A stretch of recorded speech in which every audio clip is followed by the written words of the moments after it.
Hello, welcome back. I'm glad that you're taking the opportunity today to join me. And I do hope that you realize how important and valuable it is that you're taking this time out to spend on your spiritual practice.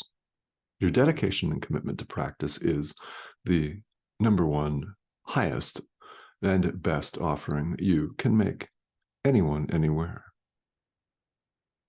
I frequently say that for a reason.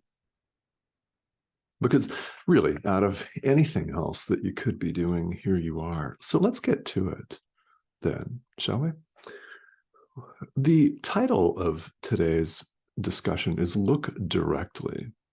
And we're invited here on the spiritual path, particularly as we study and practice A Course in Miracles, to look directly at illusion, to look at it, look upon all we've wrought.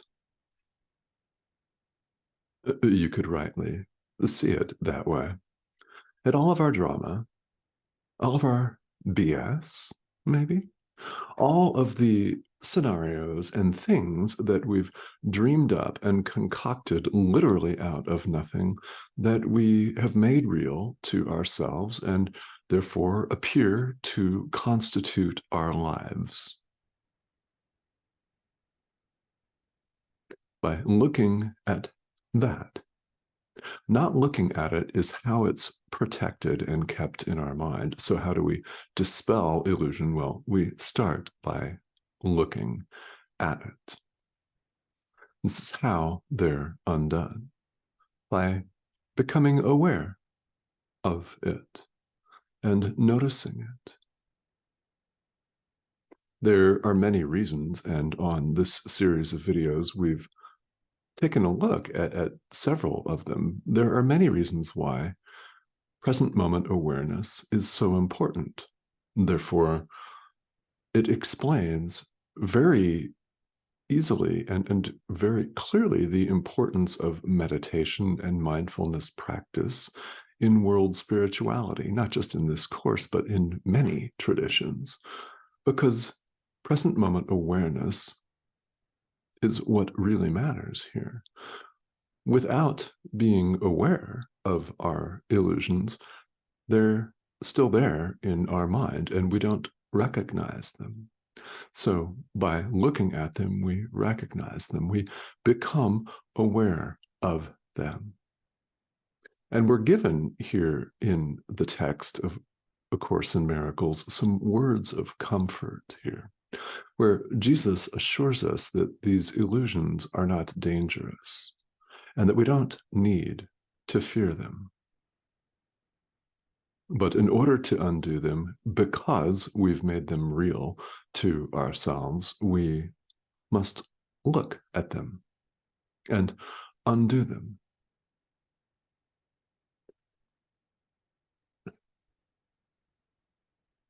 First, what we do is we take a look at everything that we've wrought, everything we've made. Now, undo the illusion and look beyond it to truth.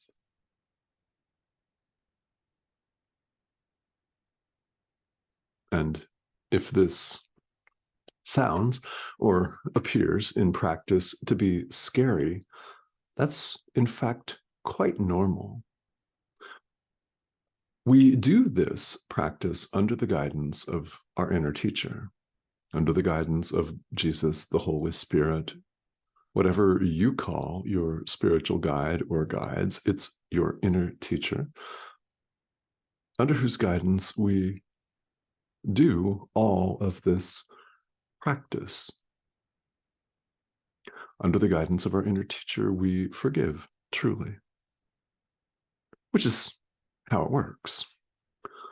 But because we've made all of this real, there is some fear that naturally pops up. So if you're experiencing that, that is actually 100% normal on the spiritual path.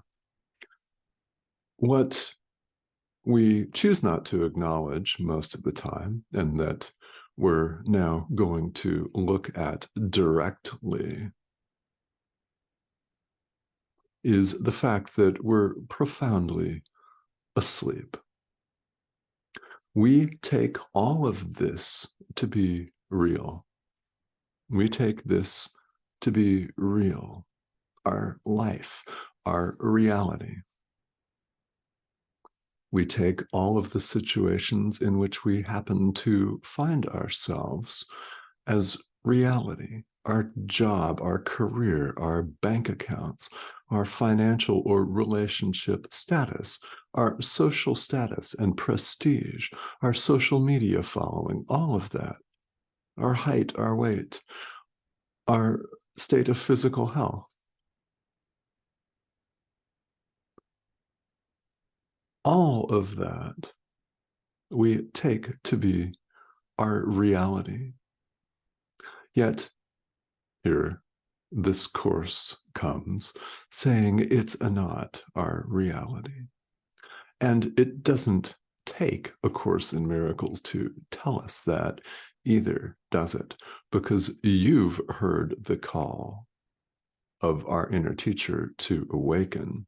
You may or may not end up practicing this course as the focal point or one of the focal points of your spiritual walk. But if you do, then you'll know from experience that by looking at illusions, they can and will be undone. So how do we deal with this fear to look at truth? Well, enter our inner teacher and our relationship with our inner teacher, which is paramount in the practice of this course. That's why it's continually emphasized.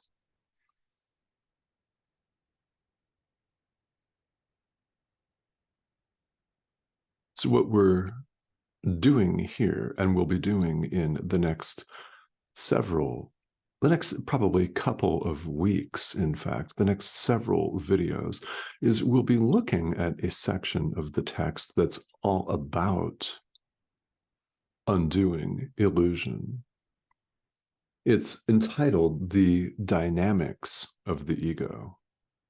Important point. Dynamics is in quotation marks. The so-called dynamics of the ego. That's what we'll be taking a long and hard and an honest look at here. This is chapter 11, section 5 of the text where we now find ourselves.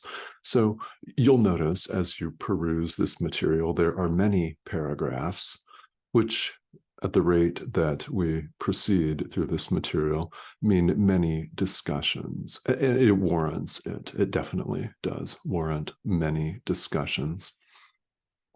Because we're so profoundly asleep that we take illusion to be our reality, we mistake it for reality. And we know, deep down, we all know otherwise. That's why we're interested in spirituality in the first place. If you're not familiar with A Course in Miracles and you're just tuning in, well, first of all, welcome aboard. You can never go back. Right? Whether you study this course or not.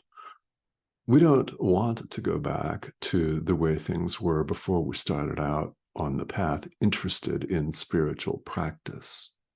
We don't. It's not worthy of us anyway. You heard that right. It's not worthy of you to go back. Whether you study this or another spiritual tradition or a conglomeration of multiple traditions, you're on the path. You've heard the call of our inner teacher and you've answered. Another way of looking at this is you have formulated the thought at some point, whenever that was, whether you were consciously aware of it or not. But this thought can go many ways. Commonly, it's there's got to be something more than all of this. There's got to be more to it than just eating, breathing, sleeping, and getting our physical needs met and putting money in the bank account. There's got to be more to it than that. Oh, yeah, of course there is. Of course there is. So, what we do on this path is we take a look honestly, an honest look at illusion, and we let it go because it is illusion. So, in paragraph 2, there's a very helpful definition of healing. And Jesus comes right out and says, what is healing? But the removal of all of the barriers to knowledge. Just that. It's the removal of all that stands in the way of knowing God. Knowledge is our state of being, our real state of being, reality, capital R, truth, capital T, identity, capital I. That, self, capital S. We simply know God, but we see ourselves as separate, the illusion, which appears, of course, to take multiple forms. It's the same illusion. So we look upon this and we let it go. We forgive everything that appears on the surface or the screen of life. We forgive it truly under the guidance of our inner teacher, and we release it. We set it all aside. Now, because we're instructed that forgiveness is either total or it's not at all, we look at every single illusion, all of them, and we let them all go. At that point, we've cleared the slate. We've removed the veil, the barriers. We've set aside everything that stands in the way of knowledge, of awakening, of experience, of our knowing God. The way of looking at that, when we learn to perceive things truly as they are, rather than the way we've made them, truth dawns of itself. But first, we must learn to perceive things truly. And that is what A Course in Miracles is all about. Under the guidance of our inner teacher, we forgive the Son of God. We forgive the world. We forgive ourselves for dreaming it. We forgive space, time, the ego, all compound phenomena, all concepts, and all ideas. And we learn to see things as they are. Then truth dawns of itself.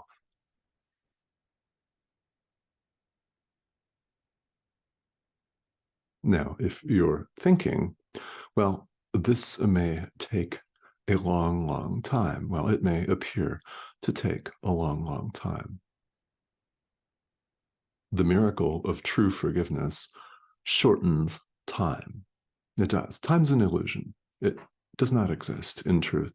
It is a separation idea whereupon we think that we're separate from our brother in time. We think people that lived years ago and have appeared to pass on are separate from us. We think those that have not been born are separate from us. Well, and we think that those that are running around right here on Spinning Ball of Rock with us are separate from us. They're not. They're not a one of them is separate from us in any way. There is no separation. But here in the illusion of time, we appear to be on what we refer to as a path, a walk, a journey. We use the language of going from one point to another, from delusion to awakening. And it appears to us here to be a progress. So how does the miracle of true forgiveness save time? Quite simply, when you learn a forgiveness lesson, you don't need to repeat it. It won't come up again. Time gets shortened by an order of magnitude. The more forgiveness lessons you learn, the quicker time collapses. Collapses. All we do is the forgiveness. Our inner teacher does that collapsing for us. The miracle is described here in this course as something that will save us time. This is what Jesus means by it. The more forgiveness lessons you become aware of, look at illusion and forgive it, the quicker awakening happens. How long will this take? I don't know. I mean, you may become fully awakened today. And I hope that's the case. Oh, and if it is, I would kindly invite you to let me know that so we can have a dialogue and discussion right here on this channel, because that would be cool. So I hope that happens for each and every one of you. Now, it may appear to be a long ways off. That's what time is for.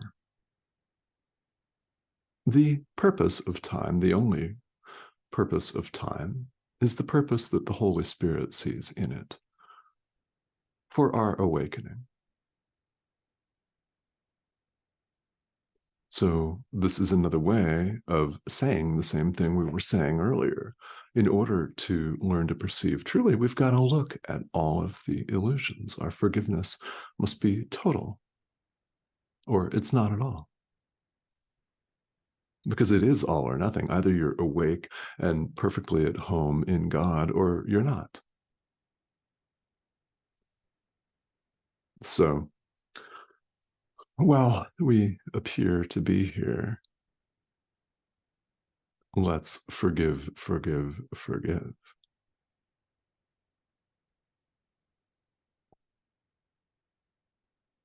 The ego is not dynamic. We'll get into this in the coming days more and more. But ego dynamics is a term that belongs in quotation marks. Dynamics imply that the thing that is dynamic has the power to do something. The ego has no power to do anything. It itself is a mistake. It's nothing, so it's not dynamic. It's nothing. It appears to have dynamics here to us because we've made it real. So what we get here in what we call spiritual practice is a process. For most of us, we're not going to become awakened in a blinding flash of light right now or in the next 5 minutes. Now, if that happens, which it could, fantastic. And when that doesn't happen, understand that the purpose of all of this, the purpose of time, is for us to awaken. So the more we're willing to look at illusion, the quicker that is going to happen. It's going to happen for all of us. How do I know? We're at home in God right now. This is a dream, remember. We've never left our source. Ideas leave not their source. You are the thought of God. No, I'm not making that up. This course says it. We're the extension of God. Reality is recognized by its extension. So love is dynamic, God is dynamic and recognized by his extension, not the body, but you. You are the extension of God. I'm the extension of God. There is no separation of any kind. So there can't be 8 billion plus bodies that all look slightly differently. Can't be. There's no difference of any kind. Who we really are is one. We're one with God. There is no separation, period. Please, I hope that you're doing the verbal math. in your head as to who you are. Truly, not that. Who you are, what you are, where you are.